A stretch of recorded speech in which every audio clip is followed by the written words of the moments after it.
Nurse, tumitirik yung mata ng baby ko. Sige po, pahigay natin siya dito ha. Nagko-convulsion to. Patagilitin ko lang po si baby and i-check ko na rin po yung vital signs niya. Guys, pakabit na linya, palagay na rin ng oxygen. Kailan na po siya nagsimula mag-convulsion? Ngayon lang, nurse. Mga ilang minuto na po siya nagko-convulsion. Mga 2 minuto na po. Ang taas ng lagnat po niya, 39.8. Ilang araw na po siya nilalagnat? 3 araw na, nurse. Timbahin ko lang po siya. 8 kilos.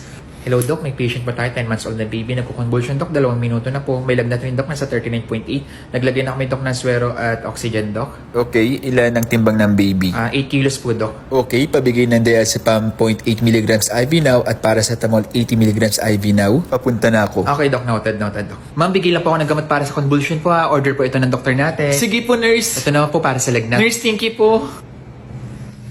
Nurse, hindi na tumitirik yung mata ng baby ko. Mama.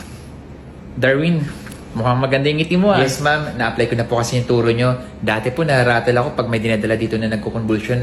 Pero ngayon, alam ko na po yung mga gagawin ko. Happy for you, Darwin. Tama yung ginawa mo. Nag-check ka ng vital signs, nag-history ka, naglagay ka ng oxygen, naglagay ka ng linya, and tinimbang mo yung bata. Totoo, ma'am? Yes, Darwin. Tingnan mo, nakapag-order agad si Doc ng meds dahil sa details na binigay mo. Thanks, ma'am.